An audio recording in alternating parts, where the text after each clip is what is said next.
presentation is really a shrunk down version of a much longer one, but I'll try to hit all the highlights and things that I've learned over the past several years of working with Google, being a client of theirs, being a partner of theirs, and spending time in and around their offices and with their engineers and learning how it really works. So if there's any technical difficulty, hopefully somebody will give me a heads up, or Drea can, and I will start off. Hey, So Jason. first thing is that I am, as Jay said, I'm from One Point Business Solutions, and I'm really the front man for a team of a few hundred people that includes web engineers, content producers, SEO engineers, pay-per-click engineers, and what we do is work in and around the Google algorithm and the algorithms that work for social media networks as well, so that our clients can do what they do best. And what I'm going to do tonight is hopefully give an exposure, kind of a highline exposure of how Google works, where it comes from, and why it is the company that it is. So what we say is that what you don't know can hurt you or your business, but what we do know can help you. So let's dive right in. So let's talk about assets for a moment. These are a few companies that everybody has probably heard of, whether it's CVS or Hewlett Packard or Boeing, et cetera. Companies with many billions of dollars in assets, up to and including Comcast, with $263 billion in assets. Now, if I mention any one of these companies to you, whether it's CVS or Johnson and Johnson, not only would you have a pretty good idea of what they sell or what they do, but you would also be able to list some of their assets, whether it's Jason, real quick. inventory. Jason, real quick. Just share the presentation screen, not the back end screen. Oh, okay, absolutely. Sorry. Thanks. No problem. How's that? Did that work? Yes, awesome. Awesome, Hi, thank you. Caitlin. It's Anoka calling. How are you? Okay. So if we look at Boeing, we would talk about their assets as being factories or airplanes, or General Motors, the same thing, or Walmart would have retail goods, et cetera. Comcast would have, transportation hubs or towers or things like that. Google actually has assets that are larger than all of these companies at $280 billion. But most people could not name anything that Google has as an asset. So you'd have to ask yourself, how does a company with assets that are at least not known to many people or really not that apparent get to an asset valuation of $280 billion? What is it for, and what is their value based on? Well, let's talk about how we got here in the first place with a quick history lesson. That's my background, so I like to talk about history quickly. The internet actually just turned 50 years old. It started as a node-to-node way for computers to exchange small bits of information in 1969. So the actual first message that was ever shared between two computers was one word, and it was the word login. And when the second computer got that message from the first computer, it actually crashed. So we haven't come that far, but in 1989, the World Wide Web was invented at CERN in Switzerland, and that's how we got to the jumping off point where we started to talk about search. So in 1990 through 92, the first foundational blocks of search engines were started. They were originally named after characters from the Archie comics. Archie and Veronica were some of the names to begin with. Jughead was another one. And then people started finding ways to do automated searches. So instead of manually indexing websites or web pages, they would create web wanderers or web worms that would do the search indexing for automatically as you went along. 1994, there were companies that started to do commercially available search windows where you could actually, as a consumer, go in and take advantage of these web crawlers and get some response to what you were looking for. So it became more of a consumer aspect in 1994. Whether it was InfoSeek or Yahoo Search, they were the next evolution. 1994, 95, 96, as financing became more available and indexing became more powerful, WebCrawler and Lycos started, and then of course AOL began with a commercial search of their own. And then you had websites that started becoming graded based on their authority and reliability, so it wasn't just a free-for-all in 1996.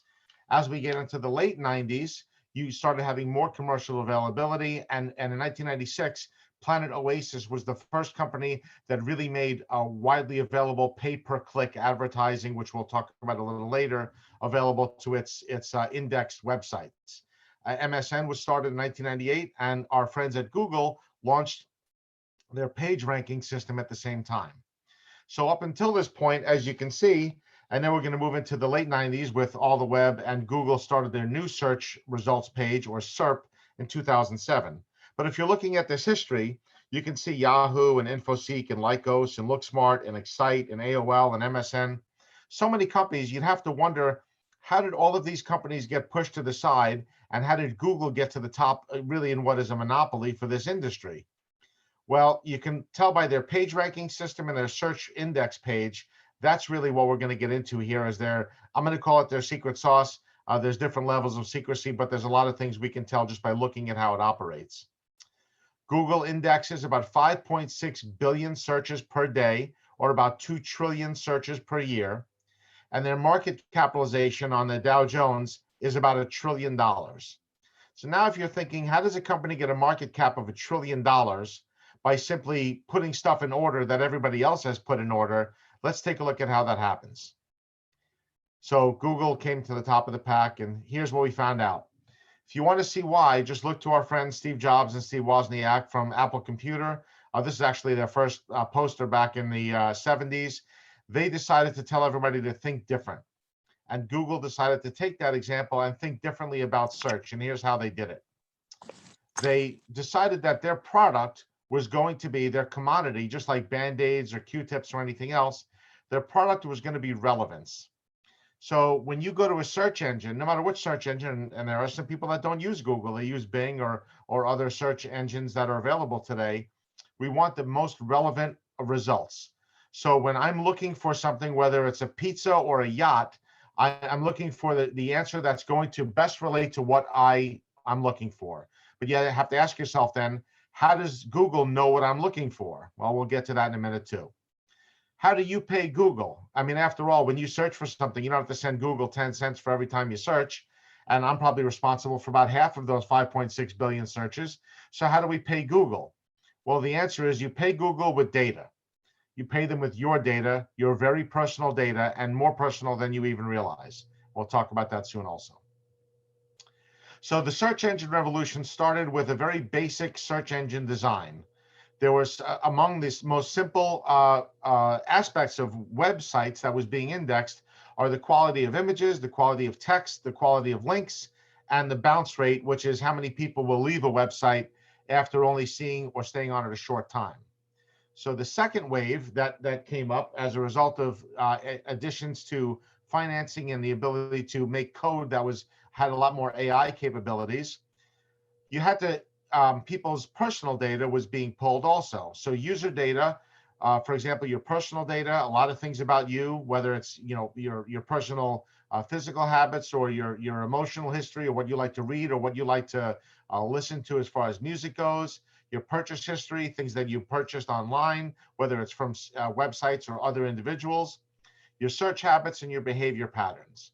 So what Google was doing then was, and other websites too, other search engines, was pulling the data from you and storing it.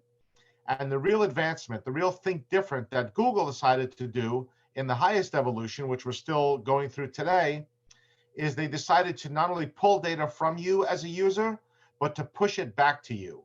So after Google knows about you personally, whether it's your age or where you live or what you like to do or buy or see or think or say, they were then going to push information back to you so that the data that they found relevant was actually going to age with you. And if you purchased something, let's say a year ago, that might tend to wear out or need to be replaced or repaired a year later, Google would then suggest to you that you should buy this because you bought that. And these things are all being stored in very powerful AI computers that are keeping track of everything you do, everything you say, everywhere you go. Just like your search habits, if you search a lot for goldfish or fish tanks, all of a sudden you're going to start seeing themed content, not only just for purchasing and commercial applications, but also suggestions for reading materials, places to vacation. The ideas are limitless. And then if Google sees your behavior patterns are a certain way, you tend to search more late at night or early in the morning. You tend to search more mobile or from a desktop. Google is going to provide reactive content based on your search habits.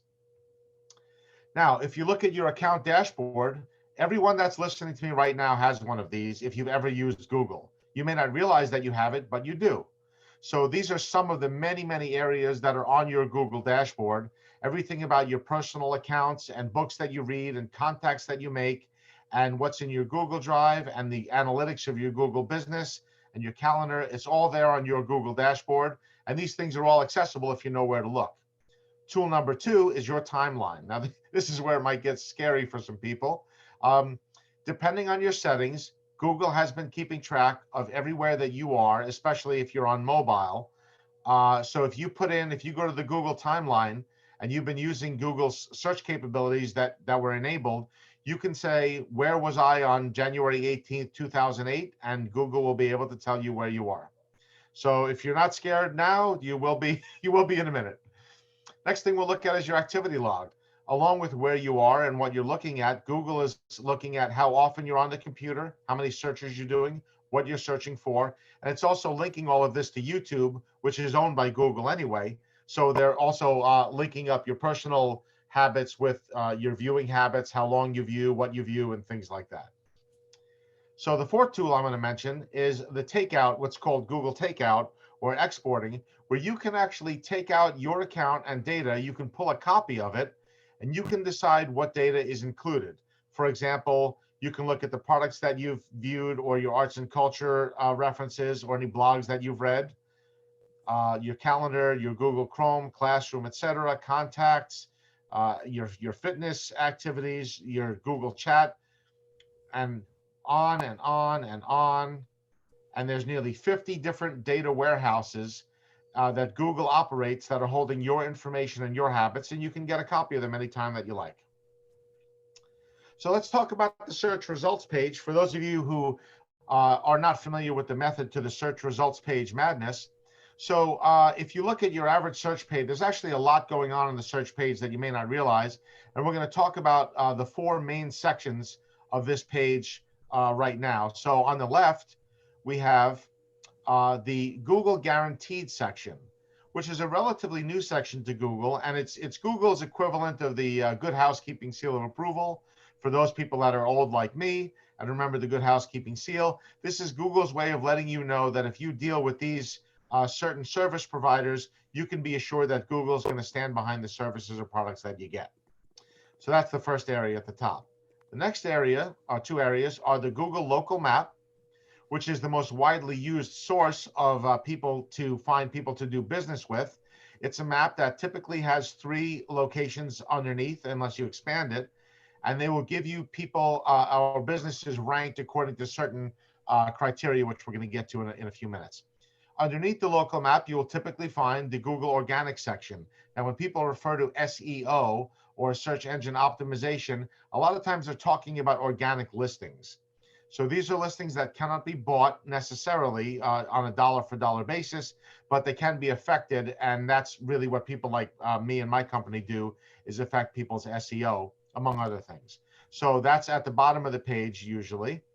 And then what you'll see at the top of the page and at the bottom of the page sometimes is the Google paid ads, or what's called pay per click. So as you can see, you'll see the little ad symbol up at the top.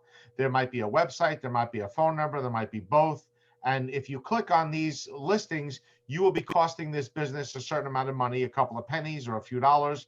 It could be $50 or even $100, depending on how much they are bidding for their listing to show up higher on the page. So these are listings, obviously, for lawn care companies, and these are called paid ads or search engine marketing, or SEM, or simply pay per click. So now, if people are thinking, well, I own a business or I'm dealing with a business, and how do these businesses get to where they're going? Well, obviously, if you have a Google ad, you're bidding a certain amount of money. So that's a straight up transaction. People are paying engineers like me to create ads that will get them to the top of the page and visibility. And then on the back end, most of that money goes straight to Google so they can have $280 billion net worth. Another thing we can look at is how the search page is put in order. So the Google page ranking system is based on a few large categories, and then there's layers and layers and layers of what's called famously the Google algorithm. So Google does not index with human beings. There are not people sitting there and looking at each web page. These are artificial intelligence listings that are based on a very powerful and very secret algorithm, but we do know a few things about the algorithm from watching it behave. Number one, geography. So if I'm searching for a place that I want to get a pizza, Google is going to know that the average person will travel, let's say 7.1 miles to get a pizza. So even though the best pizza in the United States might be in California, nobody, which it isn't, obviously we all know the best pizza is in New York and especially in Brooklyn. But in the meantime, if I am in New Jersey and I'm looking for the best pizza, I'm not going to, chances are, get shown the best pizza if it's in a different city, because Google knows how far the average person is willing to travel to get a pizza. They might be willing to travel a little farther to buy a car, so Google is going to change their results based on geography. The next thing is the reputation of the company that you're finding. And again, we're going to get into reputation a little deeper in a few minutes, but they're going to be grading based on the reputation of the company and also actually based on the reputation of the people that are grading the company. So even though you might put a 1-star, a 2-star, or a 4-star review up for a place that you did business, Google is actually giving you grades as well based on your behavior. So we'll get to that in a few minutes. Next is the number of links that are on a certain web page.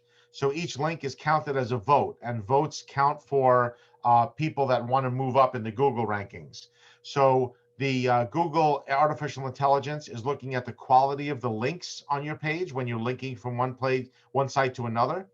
They're looking at the rankings. So the more popular sites are, the more higher ranking they are, the better your site will do being linked to them, or the site that you're looking at.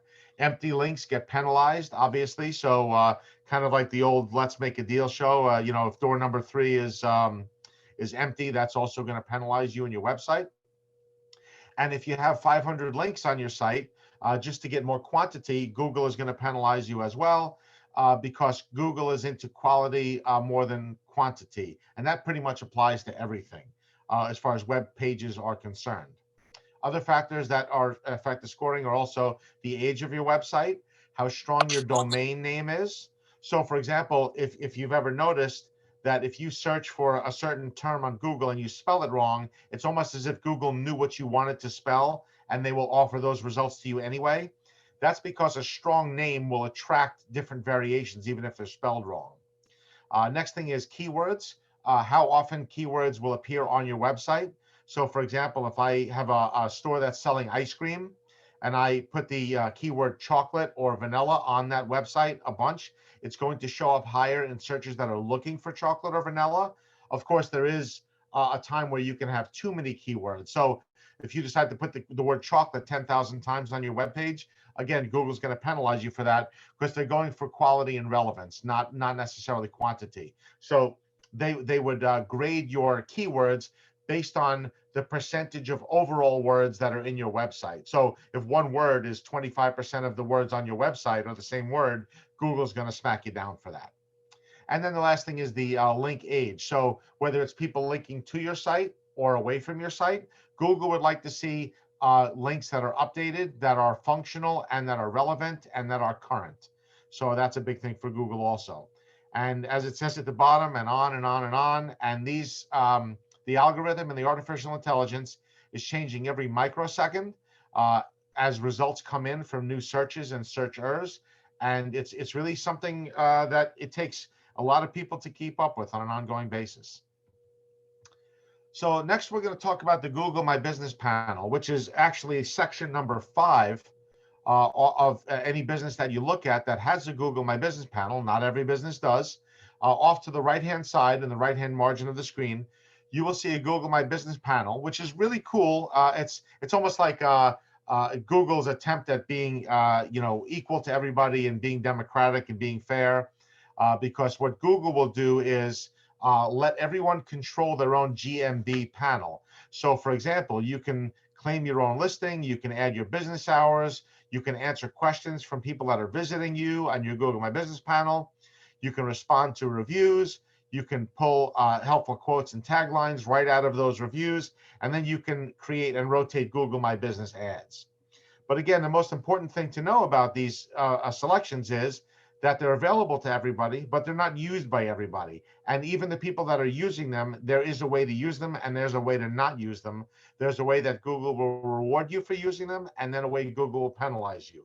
So Google is pretty hip to anybody that's trying to falsely manipulate some of the data or overuse their panels. But then again, people will also penalize people for not having a panel or underutilizing it. So that's for GMB panel. So do most people have the time and expertise? Obviously not. That's why, the same thing is that you could probably do surgery on yourself if you wanted to, but you're going to go to a surgeon because they're the experts and you want the best outcome. So that's what we do. Now, the one thing I can tell you is that anywhere that Google offers you the opportunity to put up data or content, Google is going to be grading you based on how often you post and how relevant your content is, and that's for the entire internet, not just your Google My Business panel.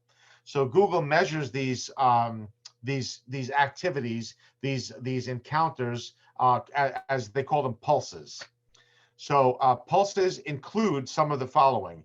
On your website, there would be contents, that are updated. Obviously, it's having a website is not a set it and forget it thing. Websites need to be updated constantly with new information, new blog postings, new material, new connections, new links, new pictures, new text. It's really an ongoing thing. Google does not like stale things. And again, goes all the way back to relevance. Google wants to produce the best relevant search results for its users. Also on social media, whether it's posts or likes or shares, blogs, Google My Business, paid ads, and listings. So these are all examples of pulses, and Google will give you credit as a business or as a person or a page if it's on social media or Twitter or LinkedIn, whether or not you're posting regularly and whether your content is engaged by the users. Google understands what is popular, and that's what they want to refer to. That's where relevance comes from. The next thing we'll talk about is reputation management. So if you're looking at reputation management, there are 7 high-line items that take into account by reputation management. These are obviously how many reviews you've gotten for your business, how frequently you get reviews, how credible your reviewers are, and I'll get back to that in just a minute, how high your average star rating is, how long your average review is in words, how quickly you respond to those reviews, or maybe you don't respond at all, and how long your average response is in words. Now, if people want to make 50 fake email addresses and give themselves, a review so they can pump up their star rating, Google is going to acknowledge that and penalize that or they're going to weight it very little, because the reviews are coming from people that may only have 1 review. So if you have given people, Google has a term, they call you a Google guide. So if you have given 10 reviews or 50 reviews or 100 reviews, Google is going to weight your 4-star review more than somebody who has given a 4-star review that may never have given another review. So people are always asking me, because we do reputation management in our company, oh my God, I got a 1-star rating. My whole business is going to collapse. The world is coming to an end. Thanos is going to get the glove back on his hand and we're all going to be blipped. But the reality is a 1-star review from someone who has never given a review before, it's still not good, but it's weighted a lot less than somebody giving a 5-star review that gives reviews every day and all the time for everywhere they go. So these are some of the things to think about when it comes to reputation management. And as you'll see, just go back a second, as you can see, not necessarily will the closest business get referred to me as a relevant search. So for example, in the example on the left there, you see 2 4.3-star rating pizza restaurants. And obviously the one with 215 stars, you would think would be 215 reviews, is going to be on top, because that's more than 5 times the reviews of the second best review there, which is still 4.3 stars. Now, if we look at the second screen here, you'll notice that if I'm looking for hairstyling, Google is actually going to rate one salon with a higher position, even though they have a 4.2 average star rating than the 4.5 average star rating. And that might be because it's closer in geographic proximity, or because the reviewers had more credibility. There's a lot that goes into this besides just star rating and geography. So to give you an idea of how complicated this is, there's a lot that goes into reputation management. So let's see. Now we've come to the end of the presentation, and I'm looking forward to answering questions from everybody. I hope I came in just at about a half hour. Questions that anybody has, either in the chat or FaceTime. That's certainly something I would enjoy to do. So I'm going to stop sharing, and hopefully we can get into some questions folks have. Awesome. Great job, Jason. That was just filled with information. I'm still trying to wrap my head around all that criteria. I had no idea it was that robust. It's making me second guess everything I've done on Google. So that's good. Would this be a bad time to tell you it's 1,000 times more complicated than that? But, tip of the iceberg. Figured, right? We did have a lot of questions in the chat, so let me just pull them up. So there's a question. It was from Robert. Robert's got a question. I've heard GMB is second only to backlinks for SEO. Is that true? That's a great question, Robert. So SEO is divided into two principal halves. The first half is the website design, how friendly your website is to Google's algorithm. The other half of it is the link part, links to other people's websites, and backlinks, which is people linking to you. So Google's algorithm gives a lot of weight to its Google My Business panel. It's proprietary to them. They want people to engage with their GMB because they want those results to be the best. So that is right high on the list. I would say I would split the linking part into two halves. Your links are right up there with Google My Business, but also when we do SEO audits for people, we find that their website has tons of old code or damaged code or slow loading code. So if a lot of people, I'll give you an analogy for those, if anybody wants to start laughing that knows me personally, analogies is how I communicate.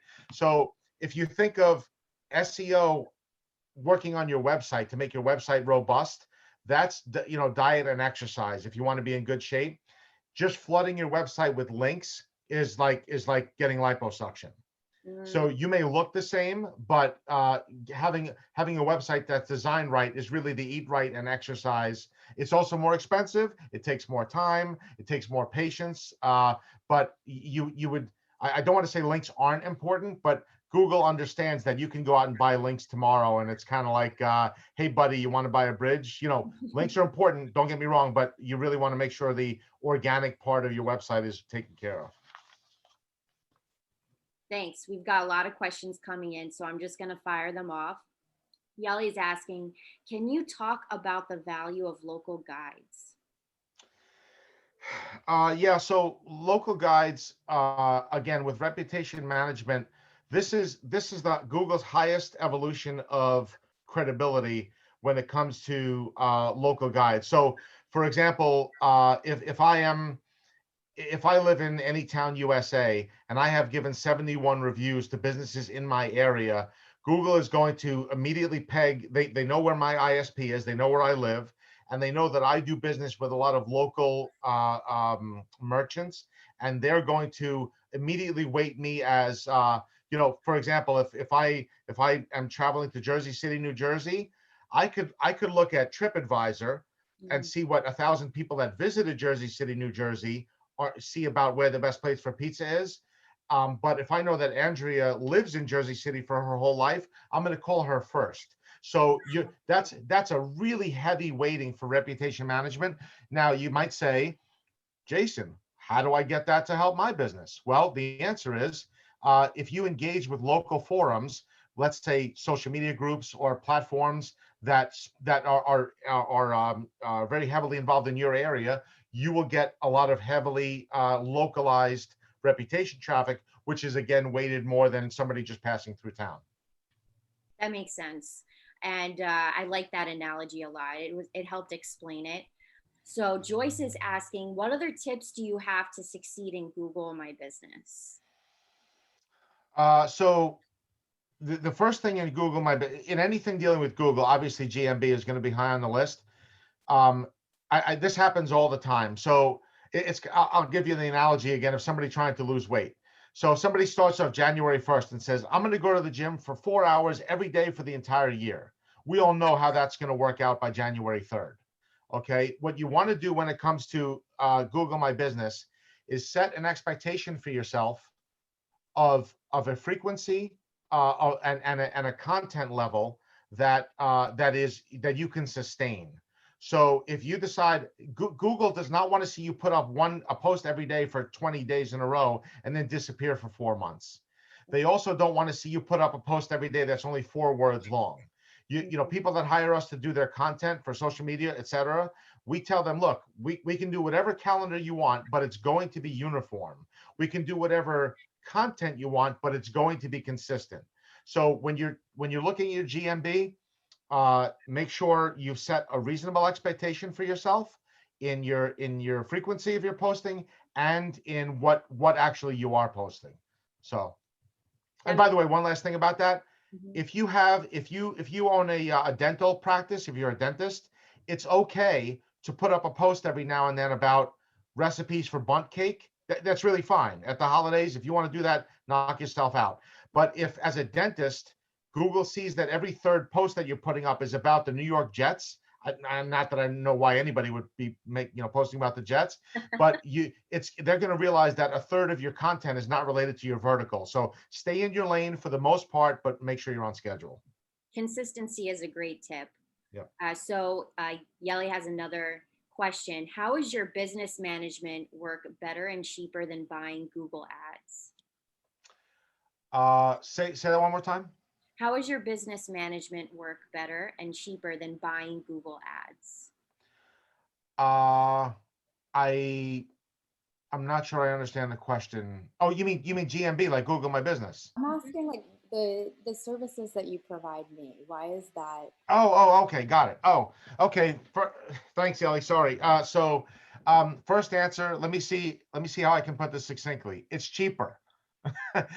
So that's the easiest thing. Is that Google My Business is an extremely cost-effective way to make use of your Google My Business platform. That's number one. Number two, more leads are generated typically across all verticals on the average by the Google local map than pay-per-click and SEO combined. More leads come from the Google local map. And the Google local map is heavily influenced by your Google My Business panel. So when clients of mine want to start off, and whether they're on a tight budget or they just have a new business, we always, we're building a house, the foundation of your advertising slate is always Google My Business, because everything else sits on top of it.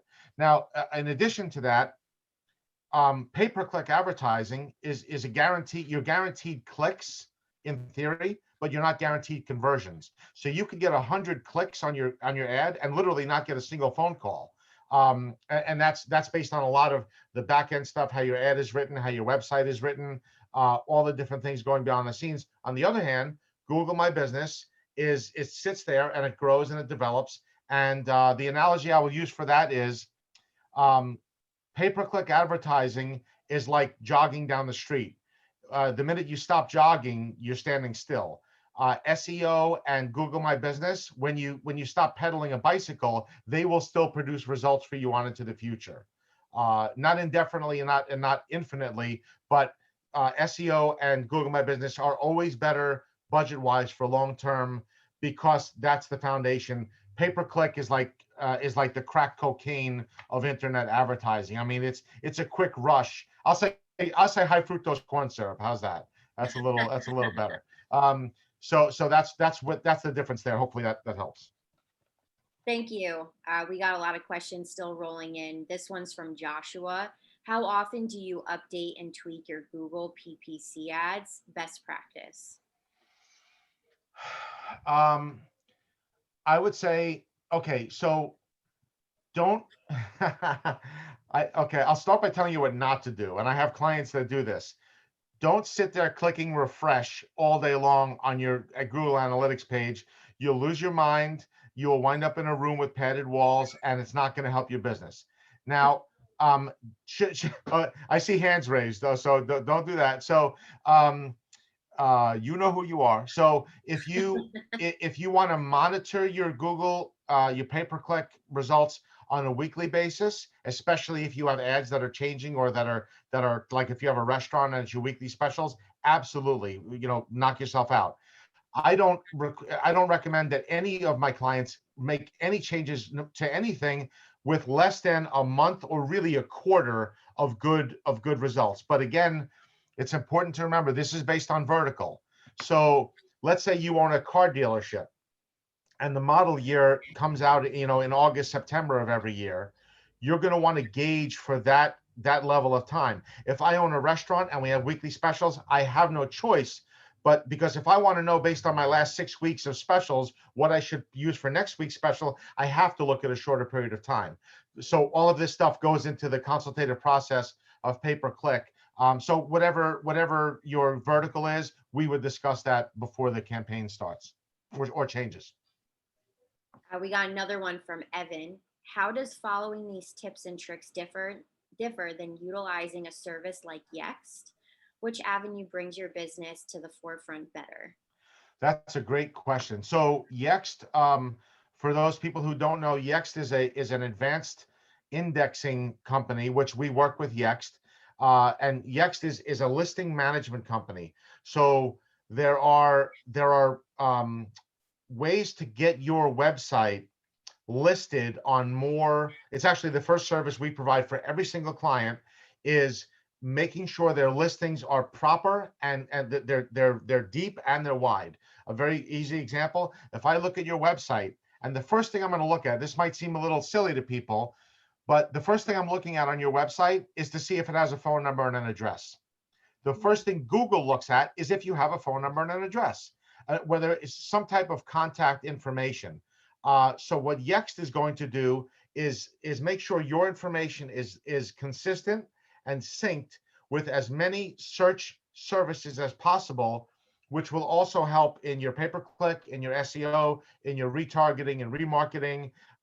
You have to have more. Let me give an example, another analogy. If I said to somebody, hey, did you get a look at that person who just robbed that bank? And they said, well, yeah, I think it might have been a man or a woman, and they might have been 5 or 6 feet tall. They might have been black or white. And I really can't remember if they were bald or had long hair, but they went that way.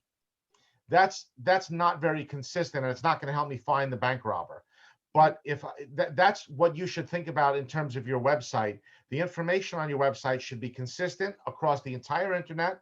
Believe it or not, I have clients that are here right now that when I first started working with them, their office maybe had been in the same building but moved from the 25th floor to the 35th floor, and nobody ever updated the information across the web. So obviously that's the first thing we want to do.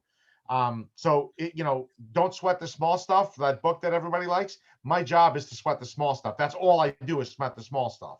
So that's why I wear a black shirt. I'm sweating the small stuff so much that I don't want it to show on my shirt. So hope that answers the question.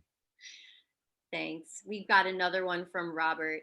If you have the community tab on YouTube and can link to your site, how impactful will that be to authority and backlink juice? So any site, any third-party site. Now, YouTube is an interesting example because they're owned by Google. But if you have site link information, that's going to give you juice or cred or clout that sits behind a firewall that requires a membership, Facebook, LinkedIn, etc. It's going to give you less juice than freely available ones like YouTube. So I can, of course, subscribing is different on the YouTube channel. What I would say is it's based on, again, it's based on your frequency and your interaction rate with your audience. So if you have people that are liking certain videos, a lot of times you'll see people in certain channels on YouTube, they'll have 20 videos. One of them will have 200,000 hits, and then you might have a half a dozen that only have 50 hits. That Google's going to understand that might have been an anomaly or a spike. It's again, it's more about the pulses. So you're going to get a lot more credibility if the same people are engaging, because if you think about it, if you have 50,000 people watched your video and they don't come back, or they've never watched you before, and then Google sees 5,000 people that have watched 20 of your videos, Google can use that information to advertise or push relevance to those 5,000 people. So that's what we're going to want to look at. It's a lot more about consistency. Why? Because that lets Google predict your habits, your buying habits, your travel habits, or whatever else. That makes sense. Thanks. So Ozzy is asking, please explain tags and tag manager role in simple language. So tags. Okay. Ozzy, are you talking about social media tags or hashtags, or are you talking about Google tags, or are you talking about tags on your website? Google tags. Okay, so Google tags actually they just changed in the past, I want to say, year or so, because people now have the ability to manipulate, like I as a website owner now have the ability to manipulate my tabs more than I ever could before. What that's going to let you do is it's kind of a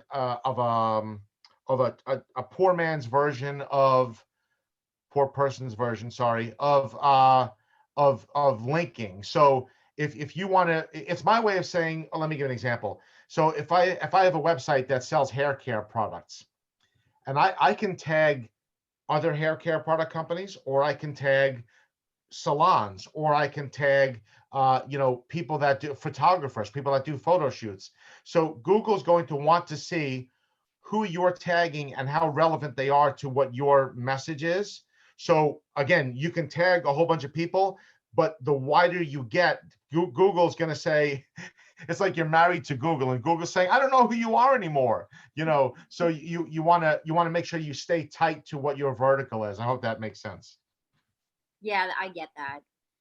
Emma is asking, aside from contacting Google customer service, is there a way to combat when Google automatically updates your GMB profile with incorrect information? Even when I change the info back within a week, Google has changed it incorrectly again. So let's see, you want the bad news first or the good news? Okay, I'll give you the bad news first. So the bad news is, if you're trying to contact Google customer service, you have a better chance of falling out of the International Space Station and landing on a mattress factory. It's nearly impossible to do. On the other hand, if you contact them through a consistent stream of emails, just make it your business every day to copy and paste and keep pulverizing them with emails. They actually will assign a representative to your case, and they will attend to it. I'm not going to say they're going to do what you want, but all of that. So that's the bad news. The good news is, or that's the bad news, then the good news. And the better news is, if you keep correcting it over time, Google will most likely Google learns about itself also. If you keep changing it from the 25th floor to the 35th floor, and you do it 10 weeks in a row, Google is going to learn and say, okay, I guess they're going to call uncle and say, let's leave it the way it is. So. It's not easy. No, it's not. Yeah, Emma, we may need to help you with that. That sounds like a tough situation. So Joyce is asking, you mentioned that you should create posts on Google My Business. Where do you do that? So the first thing, if you're a business owner, is to get familiar with your Google My Business page. So it's business.google.com. If you have not claimed your listing, you have to claim your listing. I know I'm kind of just giving the highline answer, and anybody can contact me and I'll tell you more about it for sure. Get familiar with your Google dashboard at business.google.com, and in there you will find all of the links to whether it's review requests or postings and ads, or your information or your hours or special events. Just really become familiar with that. If you own a business and you're not checking your Google dashboard, on a regular basis, it's like if you were driving down the road and you took a wrong turn and your GPS waited 20 minutes to tell you, how to get back on course. You really have to check that religiously, whatever religion you want. Well, thanks. Okay, Robert is asking, is there a solution like Yext that is more cost effective? And do we need the service for a year? Wouldn't a few months work? That's a great question. So I've been married for almost 20 years, and I bought my wife a Valentine's Day card for the first 10 of them. And on year 11, I just gave her a note saying, just all that stuff I said, let's just keep going with that. And she hit me over the head with a baseball bat. So think of listings the same way. Listings will fall out of sync as quickly as they fall in sync. Props to in sync, but I will say listings can be done cheaper, most likely. I don't know what you're paying for your Yext service or how much satisfaction you're getting from it. But the most important thing when it comes to listings is you have to know what's on the back end. So when I do listings management for people, I show them actually where the listings are, what they are, and how they're syncing. Maybe that's not part of what you're seeing, but unfortunately, you kind of have to stick with the listing management. Whoever does it, you need listings management. If it's like buying a car. You got to have a driver's license. That's really like the registration for the internet. Yeah, and you always have to renew it. So Ariel's asking, for small businesses that operate out of their home, especially those without a doorman or gated community, do you still recommend posting an address and phone number across Google? From a safety privacy standpoint, it feels a bit iffy. So absolutely not. That's a great question, and I would never, ever, never, ever, ever post my personal address, especially if it was in a non-gated community or a non-secure location. Even if it was in a secure location, I just wouldn't do it. I recommend you get a mail, a location at mailboxes, etc., or the UPS store, or someplace that you can get just a PO box. It just a very reasonable for a few bucks, and use that address, and you can put that on your website. But this is very important. If you do that, you cannot use that address, the phantom address, for your Google My Business listing. If you do, Google will suspend your listing for having an incongruous listing management, and they will suspend it. So when you create a Google My Business listing and you don't want to use your physical address, and they won't let you use a PO box because Google doesn't do that, you can list a service address. So if you look on my Google My Business panel for One Point Business Solutions, it shows that our service address is Manhattan, is New York City, because I have a lot of clients in Manhattan. And that's, I don't know, I'm a New Yorker. Actually, I'm from Brooklyn, not New York. But the thing is, I had to list an area. Google used to let you list North America. You actually will still see some older listings, right? Some older listings, and they really still should, but they don't. When Larry Brin and Sergey Brin and Larry Page start returning my phone calls, I'm going to ask them about why they took that away. But in the meantime, you can list a city. So, but that's a great question. I can't remember who asked it, but definitely do not put your unsecure. We don't want anybody showing up at your door. That's crazy. Yeah. Jason is asking, do you alter your GMB strategy for virtual offices / businesses? These businesses have a much wider service area than just the registered location. Yeah, the answer is definitely yes. Yes, not Yext. You order your strategy. Your strategy for local businesses. Well, if you remember earlier in the presentation, I was talking about the geographical peculiarities of service areas. That will dictate your strategy. So your Google My Business strategy just goes along with that. Your pay-per-click strategy will be different. Your SEO strategy will be different, and your Google My Business strategy will be different. Only in a couple of ways. in offers and postings, not necessarily in like your hours and things like that. That's going to be pretty much the same. Okay, that works. I think that's definitely a relevant question, which is with us all working so remote. So I appreciate those questions. This is kind of the last call. We'll maybe be able to take one more. Just so you know, Jason's LinkedIn and One Point Business Solution link is in the chat. And then we also have our links as well if you scroll up. So definitely check those out if you're interested. We're going to cut this off at 7. I really appreciate all of you attending tonight. This is a great conversation to have, and feel free to reach out to Yelly or I and Jason. Our LinkedIn information is just in that chat. So yeah, absolutely do a one-to-one with Jason if you need this kind of help for your business. Jason is very funny, lots of analogies, and of course, most important, knows a lot about Google. So oh, wow. And a lot of really nice comments too, Jason, if you want to take a look at the chat. It looks like Jonathan has a question. So this was a lot of information, and frankly, my expertise is not in this category, but I know that I want my business to grow. If you were to move forward in contacting you, how complicated is it to move forward? Thanks, John. It's very easy. You give me a call. I find out about your business on a one-to-one. I always ask questions about your business to begin with, because every business is, it's like DNA. And then if you obviously, if you don't have a website, we figure that out.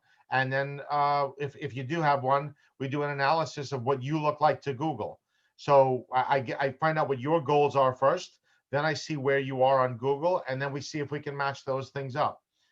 There is a way to service everyone.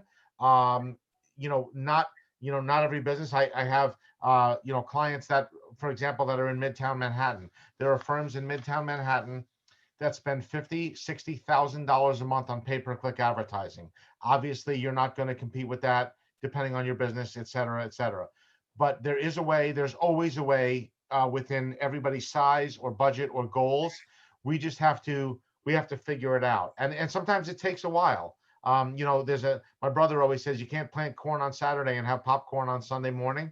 So sometimes it takes a little while, but we'll get there. I'm a small business owner. I deal with a lot of small business owners. I also deal with people that work for billion-dollar, multinational corporations. There's always a way to find out how to get there, but it starts with a phone call and a conversation, and it's easy. Thanks, Jason. Are there any people in the audience that have worked with Jason that want to say a quick testimonial? I'd love to hear from you. Yeah, I see Jason every week. I see Jason every week at a BNI meeting, but whatever he's talking about, whether it's this or something else, I would listen to this guy make a presentation about how to make meatless tofu. He's just a fountain of knowledge about a variety of things, and it goes beyond what he's talking about now. Thank you, Lee. Thank you very much, Lee. What BNI chapter? It's 21. Oh, okay, Manhattan. Nice. Thanks, Lee. All right, well, it's 7 o'clock, so we're going to hop off. All those links are in the chat, so I'm going to stay on just so if you're still clicking, you have time.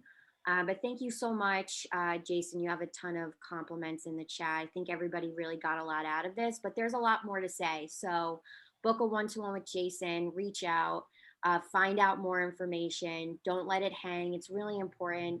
Take the time to do it now. And thank you so much for joining. We have a lot more events coming up, so we'll keep tuned. And thank you. I appreciate it. Thank you very much, everybody. Thanks, Treya. You're welcome. You did a great job, Jason. Thanks a lot. It was a pleasure. My pleasure. Thanks, Yulski. You're welcome. I'm just getting That was all the awesome, links. Jason. Good So job. hang on. Thanks, everybody. So much more amazement, Jason. Thank you. Treya, a quick question. The chat, I didn't, can you save the chat and send it to me? I don't think I have that ability. Oh yeah, good point. Let me figure that out. Yeah, I think it is possible. Jason, you File. can save it if you go to the chat. I got it. I did it. Oh, you did do it? Okay. 3 dots. Yeah, the 3 dots at the bottom on the right. That's right. Thank you. Thank you, Yelly. Cool. Congratulations on having even better glasses than the other day. Thank you. Good night, everybody. Bye. Thanks, everybody. Bye. What? That was amazing. Bye. Oh, thank Bye. you, Lee. Thank you for joining. He's No the problem. one who introduced That me was to Jason. epic. He said, you have to meet this guy who has 100 business solutions. It's like, just go meet him. Mhm. Okay. Exactly. Cool.